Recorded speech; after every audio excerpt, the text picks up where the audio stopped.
অন্তর্বর্তী সরকারের ২ মাস পূর্ণ হলো আজ। ছাত্র জনতার অভ্যুত্থানের মুখে গত ৫ আগস্ট শেখ হাসিনা সরকারের পতন হয়। এর ৩ দিন পর ৮ আগস্ট ড. মোহাম্মদ ইউনূসকে প্রধান উপদেষ্টা করে অন্তর্বর্তী সরকার গঠিত হয়। প্রধান উপদেষ্টা সহ এ সরকারের সদস্য সংখ্যা ২১। উপদেষ্টা মণ্ডলীতে রয়েছেন বৈষম্য বিরোধী ছাত্র আন্দোলনের ২ সমন্বয়ক নাহিদ ইসলাম ও আসিফ মাহমুদ। এছাড়া প্রধান উপদেষ্টা ২ জন বিশেষ সহকারী এবং ১ জন আন্তর্জাতিক বিষয়ক বিশেষ দূত আছেন। মানবাধিকার, অর্থনীতি, প্রশাসন, পুলিশ ও আইনশৃঙ্খলা সহ নানা ক্ষেত্রে বেশ কিছু সিদ্ধান্ত, পদক্ষেপ সহ বিভিন্ন ব্যবস্থা নিয়েছে অন্তর্বর্তী সরকার। গঠন করা হয়েছে ৬টি কমিশন। যদিও আইনশৃঙ্খলা পরিস্থিতি এবং নিত্যপণ্যের বাজার নিয়ন্ত্রণ সরকারের জন্য এখনও বিরাট চ্যালেঞ্জ। নেত্রকোনার বন্যা পরিস্থিতির অবনতি হয়েছে।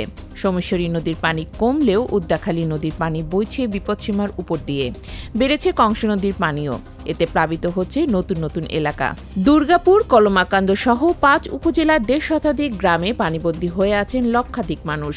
ময়মনসিংহেও বন্যা পরিস্থিতির উন্নতি হয়নি। শেরপুরে পানি কমলেও নালিতাবাড়ী উপজেলার রাস্তার ধারে খেলার সময় পানিতে ডুবে ১ শিশুর মৃত্যু হয়েছে। এ নিয়ে জেলায় বন্যার মৃতের সংখ্যা বেড়ে দাঁড়ালো ৯ জনে। শারদীয় দুর্গাপূজা উপলক্ষে আগামী বৃহস্পতিবারও ছুটির সিদ্ধান্ত নিয়েছে সরকার। প্রধান উপদেষ্টার প্রেস উইং থেকে জানানো হয়েছে, নির্বাহী আদেশে বৃহস্পতিবারও ছুটি থাকবে। এর ফলে এবার দুর্গাপূজা ও সাপ্তাহিক ছুটি মিলিয়ে টানা ৪ দিন ছুটি হবে। এদিকে স্বরাষ্ট্র উপদেষ্টা জাহাঙ্গীর আলম চৌধুরী বলেছেন, এবার পুজোয় কোনো নিরাপত্তার ঝুঁকি নেই। পুলিশ ও আনসার সদস্যদের পাশাপাশি এবার র্যাব, বিজিবি ও সেনাবাহিনীও নিরাপত্তার দায়িত্বে রয়েছেন। মঙ্গলবার সকালে গাজীপুরের কৃষি গবেষণা ইনস্টিটিউট পরিদর্শন ও মতবিনিময়ের আগে সাংবাদিকদের প্রশ্নের জবাবে একথা বলেন স্বরাষ্ট্র উপদেষ্টা। কক্সবাজারের উখিয়ায় রোহিঙ্গা ক্যাম্পে একই এনজিওতে কর্মরত ২ কর্মীর ঝুলন্ত মরদেহ উদ্ধার করেছে পুলিশ।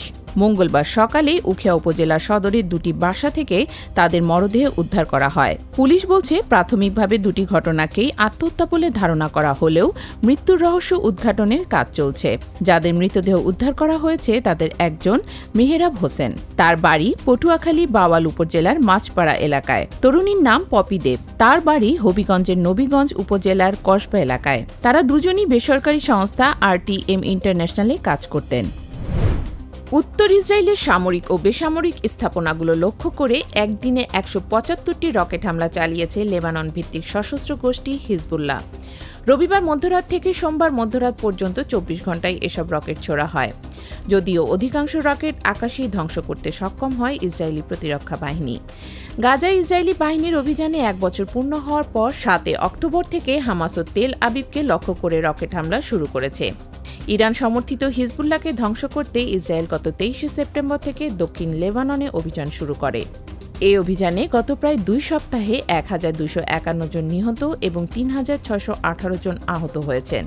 বাস্তুচ্যুত হয়েছেন ১২ লাখেরও বেশি মানুষ। চলতি বছর পদার্থবিজ্ঞানে নোবেল পুরস্কার পেয়েছেন জন জে হপফিল্ড ও জফ্রি ই হিন্টন। কৃত্রিম নিউরাল নেটওয়ার্কের মাধ্যমে মেশিন লার্নিং সম্ভবপর করে তোলার ক্ষেত্রে গুরুত্বপূর্ণ আবিষ্কার ও উদ্ভাবনের জন্য তাদের এই পুরস্কার দেয়া হয়। তাদের গবেষণা মেশিন লার্নিং ও AI তথা কৃত্রিম বুদ্ধিমত্তার উন্নয়নে গুরুত্বপূর্ণ ভূমিকা রাখছে।